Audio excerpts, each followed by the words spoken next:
Assalamualaikum warahmatullahi wabarakatuh. Pada video kali ini saya akan membahas mengenai mata kuliah statistik deskriptif. Jadi di video kali ini akan dibahas menjadi 3 bagian. Yang pertama adalah pendahuluan, yang kedua ada penggolongan data, dan yang ketiga adalah pengumpulan data. Kalau begitu langsung saja masuk ke bagian pertama, yaitu pendahuluan. Nah, sebelum kita masuk mengenai definisi, ada hal penting yang perlu kalian perhatikan. Seringkali orang-orang menyebut antara statistik dengan statistika tanpa tahu perbedaannya. Nah, apa perbedaannya? Jadi, kalau statistik itu adalah bidang yang dipelajari. Sedangkan kalau statistika itu adalah ilmu yang mempelajari tentang statistik. Jadi kalau kalian menyebutkan ilmu statistika itu jelas salah ya, karena maknanya menjadi ilmu yang mempelajari tentang ilmu statistik. Jadi terlalu hiperbola ya. Lalu definisi statistika atau ilmu statistik ini apa? Kalau menurut Hem dalam bukunya tahun 2008, statistika merupakan disiplin ilmu yang digunakan untuk memprediksi masa depan, atau ilmu yang digunakan untuk membuat kesimpulan dari sesuatu yang tidak diketahui. Sedangkan menurut WT tahun 2016, nah statistika ini ada karena prevalensi variabilitas di dunia nyata. Artinya di dunia nyata itu kan sesuatu yang kompleks ya. Jadi apalagi kita sekarang masuk dalam kategori zaman teknologi 4.0, dimana semuanya sudah berbau dengan teknologi, mulai dari yang bangun tidur memegang HP sampai yang kembali tidur lagi pasti memegang HP. Jadi ini teknologi ini tidak terlepas ya dari kita, apalagi dengan semakin canggihnya teknologi, koneksi data antar satu orang dengan orang yang lain atau bahkan satu negara dengan negara yang lain itu sangat cepat ya koneksinya. Sehingga makanya ada kategori yang dinamakan atau dikenal dengan suatu konsep yang dinamakan big data. Nah, big data ini apa? Big data ini mengacu pada data yang sangat besar, cepat, dan kompleks sehingga sulit untuk memprosesnya. Nah, data ini kan sebagai informasi ya, semakin banyak seseorang atau suatu perusahaan memiliki data, maka informasi yang dia peroleh itu akan semakin banyak ya, semakin komplit, sehingga untuk membuat suatu keputusan akan semakin lebih mudah. Nah, perannya statistik di sini apa? Jadi dengan mempelajari ilmu statistik ini, kita akan memperoleh atau mempelajari metode-metode apa saja yang akan dapat digunakan untuk memproses informasi-informasi tadi atau data-data yang sudah kita peroleh untuk dijadikan sebuah kesimpulan. Karena walaupun kalian mempunyai data, tapi kalau kalian tidak bisa membaca bagaimana data itu, maka tentu akan percuma ya. Makanya di sini dalam bukunya Hakim tahun 2004 dia menyebutkan bahwa ilmu statistik itu adalah sebuah ilmu yang mempelajari mengenai teknik-teknik pengumpulan, kemudian pengorganisasian, kemudian analisis, dan menginterpretasikan hasil analisis tadi menjadi sesuatu yang dapat kita simpulkan. Kemudian apa tahapan-tahapan dalam statistika ini? Nah, di sini ada 4 tahapan besar dalam statistika. Pertama itu adalah pengumpulan data. Pengumpulan data apa maksudnya? Berarti kita mencari data sesuai dengan apa yang akan kita teliti. Caranya bisa dengan lewat data primer maupun data sekunder. Kalau data primer ini nanti kita akan mencari data misalkan seperti melalui wawancara atau melakukan survei. Nah, ini termasuk data primer. Sedangkan kalau data sekunder ini kita mengambil dari pihak yang lain gitu. Contohnya misalkan saya ingin meneliti bagaimana pergerakan inflasi di Indonesia gitu ya. Karena saya tidak mau melakukan survei, maka saya melakukan proses pengumpulan data dengan data sekunder. Maka yang saya lakukan adalah saya mengambil data dari pihak yang lain. Nah, pihak yang lain ini apa? Misalkan saya mengambil data dari BPS. Nah, di sana sudah tersedia data inflasi, maka saya tinggal mengambil saja. Nah, di sini yang dinamakan data sekunder. Kemudian tahapan yang kedua adalah penyajian data. Nah, penyajian data ini apa? Nah, setelah kita melakukan proses pengumpulan data tadi, baik melalui survei ataupun wawancara, itu kan data masih dalam bentuk data mentah ya. Jadi misalkan kalau kalian melakukan survei, itu kan pertanyaannya misalkan survei, apakah kalian senang dengan produk A? Nah, itu kan pasti jawabannya iya, tidak, iya, tidak kan berlembar-lembar dan berbeda-beda setiap orang. Nah, itu perlu kalian jadikan satu. Jadi kesimpulannya, berapa orang yang menjawab suka dengan produk A tersebut, kemudian berapa orang yang tidak suka dengan produk tersebut. Nah, ini bentuk seperti ini yang dinamakan dari penyajian. Kemudian tahapan yang ketiga ada analisis data. Nah, di sini adalah tahapan yang paling menarik dan memang tahapan yang paling susah gitu ya, analisis data, karena memang analisis ini tergantung data yang telah kalian dapatkan. Jadi misalkan tidak selalu data yang melalui proses survei itu bisa dianalisis dengan metode A, dan tidak selalu data sekunder yang didapatkan dari pihak yang lain itu dapat dianalisis atau selalu dianalisis dengan metode B. Nah, makanya di sini perlu kita pelajari. Adapun tahapan yang terakhir atau tahapan yang keempat, ini adalah yang paling penting, yaitu interpretasi data. Nah, kenapa paling penting? Karena kan kita tadi sudah mengumpulkan ya, sudah disajikan datanya, kemudian sudah dianalisis. Kalau sampai kita salah menginterpretasikan hasil analisis kita, tentunya akan sia-sia ya. Makanya sangat penting untuk bisa membaca hasil analisis kita sendiri. Jangan sampai kalian sudah susah-susah dengan menggunakan metode ini, metode itu, gitu. Kemudian tapi tidak bisa menganalisis atau membaca hasilnya, gitu kan sama saja atau percuma ya. Apalagi sekarang banyak sekali software statistik yang dapat digunakan untuk membantu proses analisis data ini. Karena kan memang software statistik itu gampang ya, sekali klik kemudian langsung keluar jawabannya.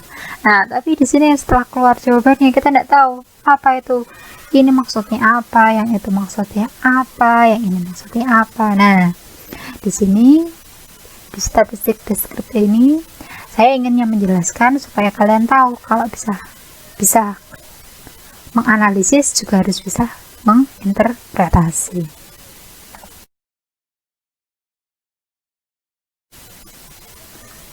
Kalau statistika ini sendiri dibagi menjadi golongan ya. Jadi ada statistika deskriptif, kemudian ada statistika inferensi.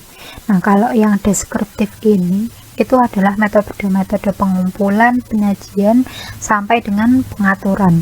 Jadi ini prosesnya, kalau tadi kita ada tahapan statistika dalam slide berikutnya, itu masih hanya proses yang 1 dan 2 ini. Nah, sedangkan kalau yang inferensi, nah itu setelah dilakukan pengumpulan dan penyajian, maka selanjutnya kan dia lakukan analisis. Nah, inferensi itu ya yang ini, analisis dan interpretasi. Jadi yang atas ini merupakan deskriptif atau statistika deskriptif, kemudian yang bawah ini merupakan statistika inferensi. Kemudian konsep-konsep dalam statistika. Nah, di sini ada beberapa konsep yang perlu kita pahami sebelum masuk lebih lanjut mengenai analisis statistika. Yang pertama ada yang namanya populasi. Kemudian ada yang namanya sampel, ada yang namanya target populasi, dan sampel representatif. Nah, kalau populasi itu apa? Jadi populasi itu merupakan himpunan yang mencakup semua elemen dengan sifat-sifat tertentu yang sedang dipelajari. Sedangkan kalau target populasi berarti populasi yang menjadi bagian dari objek penelitian kita. Nah, kalau sampel itu apa? Nah, sampel ini adalah bagian dari populasi. Sedangkan sampel representatif adalah sampel yang dianggap telah mewakili sifat-sifat dari target populasi. Jadi kalau misalkan digambarkan itu seperti ini ya. Jadi ada suatu populasi dari objek penelitian kita, populasinya kan banyak. Nah, sampelnya itu tentu lebih sedikit. Kemudian besaran-besaran dalam atau parameter dalam statistika. Nah, ini kalau misalkan dalam populasi itu namanya adalah parameter, sedangkan kalau dalam sampel itu dinamakan statistik. Jadi lambangnya yang berbeda ya. Kalau misalkan populasi itu rata-rata populasi, dia lambangnya adalah mu. Kemudian kalau rata-rata sampel maka lambangnya X bar. Nah, di sini hanya untuk membedakan ya mana yang sampel, mana yang populasi, karena sampel dan populasi kan ukurannya jelas berbeda. Tapi sampel harus bisa mewakili populasi. Nah, caranya mewakili ini apa? Atau tadi kan ada yang disebut sampel representatif ya. Nah, sampel representatif ini maksudnya apa? Jadi sampel-sampel yang harus kita ambil itu seharusnya memiliki proporsi yang sama terhadap populasi dari objek penelitian kita.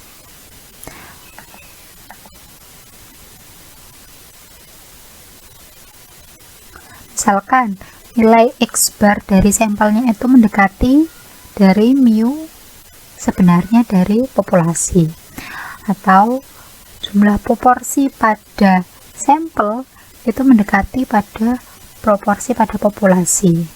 Nah, makanya di sini perlu diingat ada lambang-lambang dari parameter populasi dengan statistik sampel.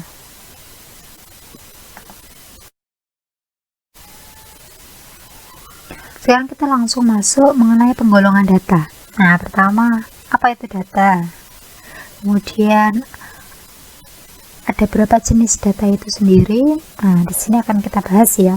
Pertama, data itu merupakan informasi yang diperlukan untuk membantu kita dalam membuat keputusan. Jadi tadi dalam statistika kan perlu yang namanya pengumpulan data ya. Jadi pengumpulan informasi. Kemudian data itu sendiri dibagi menjadi dua kategori. Yang pertama ada data kualitatif atau disebut dengan data kategorik. Nah, data ini tidak bisa dihitung dalam angka, tapi bisa diukur atau dikategorikan dalam berbagai golongan. Sedangkan yang kedua itu ada data kuantitatif atau disebut dengan data numerik. Nah, datanya ini berwujud dengan angka. Jadi kalau misalkan dengan contoh ya, ini kalau data kategorik, itu datanya itu bisa jawabannya ya, tidak. Jadi ada dua kategori, tapi bisa juga yang tiga kategori, misalkan suka, tidak suka, biasa saja. Nah, ini juga termasuk data kategori. Sedangkan kalau data numerik ini ada dua macam ya, jadi ada yang kontinu dan juga ada yang diskrit. Kalau kontinu ini artinya apa? Berarti langsung gitu ya, datanya bisa ada pecahan. Jadi bisa ada 1,5, kemudian ada 0,5. Sedangkan kalau diskrit ini datanya itu bukan pecahan. Jadi harus 1, 2, 3, 4, 5 dan seterusnya. Kemudian ada lagi yang namanya skala pengukuran data. Nah, di sini ada 4 macam ya. Ada skala nominal, ordinal, interval, dan juga rasio. Pengertiannya bisa langsung dilihat pada slide ini. Sekarang langsung saya tunjukkan ya perbedaan dari keempat skala tadi. Kalau skala nominal dan ordinal, jenis datanya itu kategorik. Sedangkan kalau skala interval dan rasio itu jenis datanya adalah data numerik. Sedangkan kalau menurut di ranking atau tidak, kalau skala nominal itu tidak bisa di ranking. Sedangkan kalau skala ordinal itu bisa di ranking. Kemudian kalau dicari perbedaannya atau dicari selisihnya, kalau skala interval itu bisa dicari perbedaannya. Rasio juga bisa dicari perbedaannya, sedangkan yang lain tidak bisa ya. Kemudian untuk operasi aritmetik, hanya untuk yang skala rasio yang bisa dilakukan operasi aritmetik. Kemudian contohnya, jadi kalau untuk skala nominal dengan ordinal tadi kan jenis datanya kan data kategorik ya, yaitu data yang bukan angka. Makanya di sini jenis datanya itu tulisan semua, ya atau tidak. Kemudian anak baru, junior, atau senior, kan tidak ada angkanya ya, semuanya itu bentuknya kategorik. Kemudian untuk yang nominal dia tidak bisa di ranking.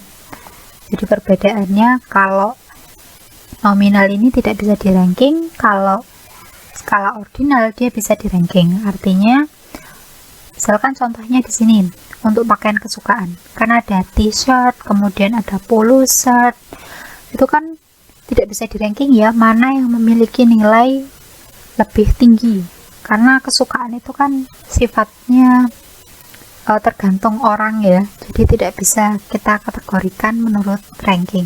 Sedangkan kalau pada skala ordinal itu bisa dikategorikan, misalkan nilai standar antara A, B, C, D, kan ada standarnya ya. Misalkan contohnya kalau di IPK, A kan pasti lebih tinggi dari yang B, kemudian B lebih tinggi dari C, dan seterusnya gitu ya.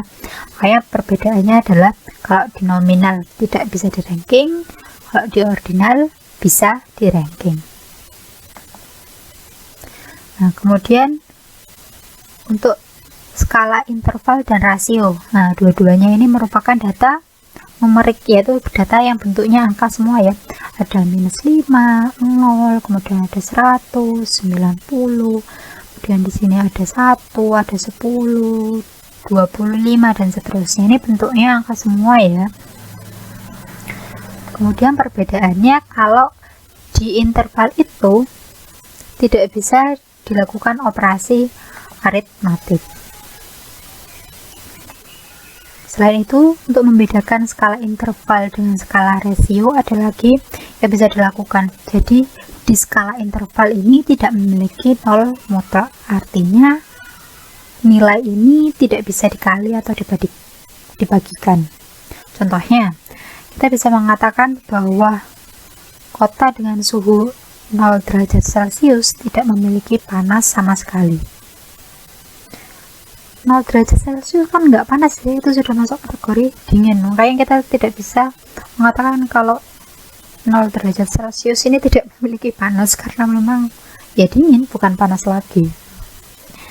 Contoh yang kedua, mahasiswa dengan skor TOEFL 0 tidak memiliki kemampuan bahasa Inggris sama sekali. Nah, tidak bisa ya disebutkan seperti itu, karena kan skor 0 TOEFL ini belum tentu orang yang melakukan TOEFL ini tidak bisa bahasa Inggris. Bisa saja karena salah menjawab gitu ya, atau mungkin tidak tahu grammar tapi masih paham dengan translate dari bahasa Inggris gitu ya. Makanya tidak bisa dikatakan memiliki nilai 0 mutlak. Nah, sedangkan kalau misalkan skala rasio ini ada nilai 0 mutlak, atau datanya dapat dikali atau dibagikan.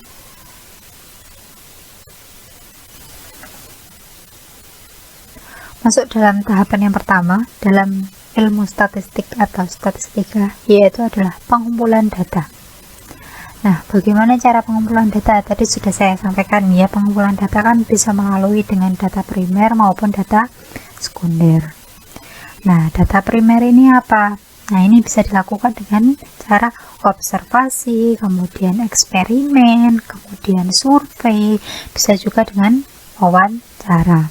Sedangkan kalau data sekunder itu melalui sumber data yang telah dipublikasi. Misalnya tadi mengambil data dari BPS atau mengambil data dari Bank Indonesia dan lain-lain ya. Pokoknya data itu dipublikasi oleh pihak tertentu, sehingga kita hanya bisa langsung memakai. Kalau berdasarkan kemudahan, tentu kelihatannya lebih mudah yang pertama ya, mengambil dengan data sekunder. Karena kan kita tidak perlu susah-susah mencari responden misalkan untuk melakukan survei, atau tidak perlu susah-susah mencari objek penelitian untuk dilakukan percobaan. Tentunya lebih mudah ya, tapi bukan berarti lebih murah ya.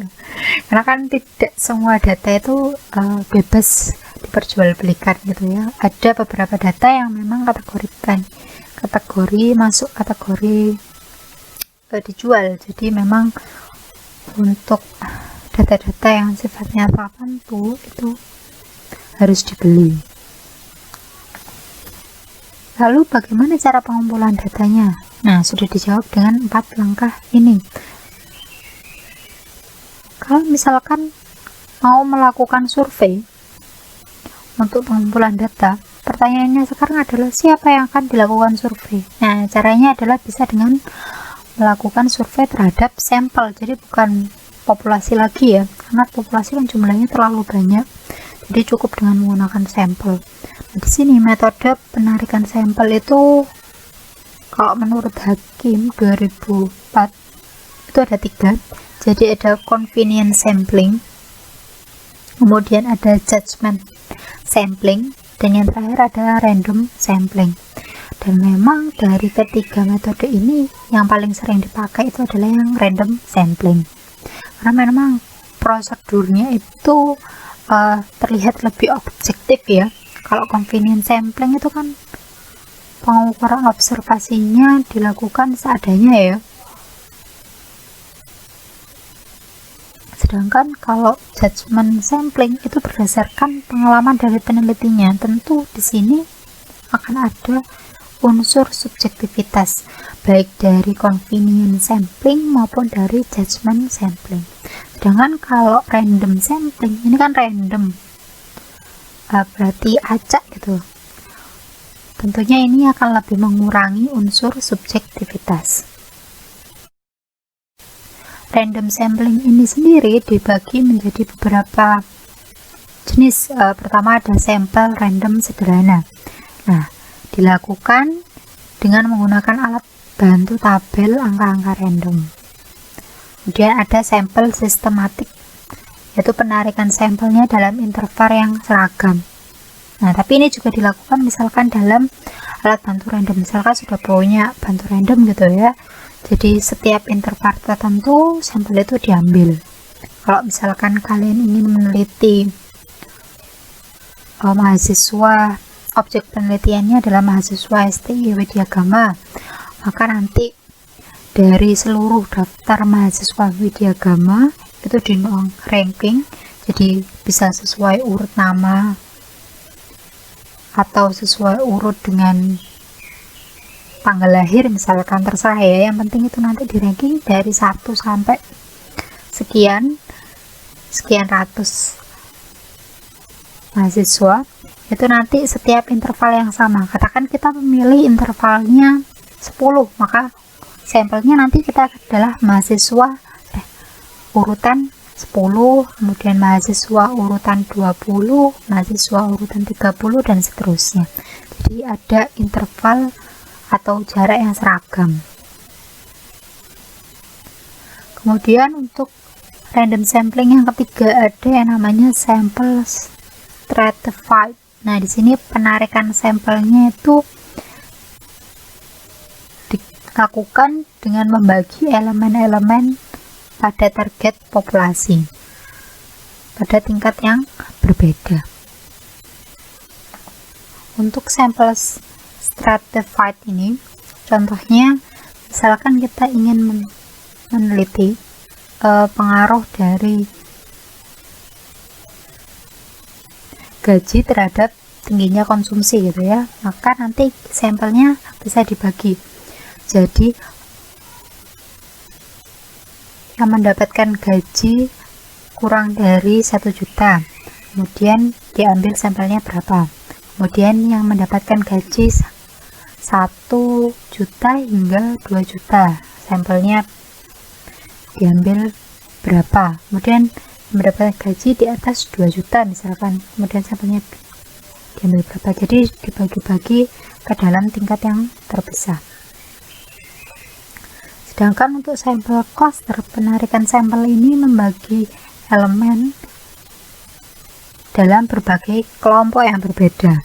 Misalkan kelompok ini bisa dikategorikan menurut lokasi geografis. Jadi biasanya ini dilakukan kalau misalkan mau survei untuk pemilihan presiden. Jadi di wilayah Jawa Timur itu proporsi sampelnya pasti akan berbeda dengan di wilayah Kalimantan, karena jumlah populasi atau jumlah penduduknya kan berbeda ya. Kalau Jawa Timur lebih banyak daripada yang luar Jawa. Makanya di sini penarikan sampelnya dibagi-bagi menjadi kelompok yang berbeda.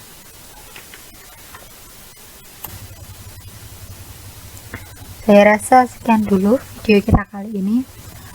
Semoga apa yang saya sampaikan dapat diterima dengan baik dan dapat menjadi manfaat bagi kalian semua.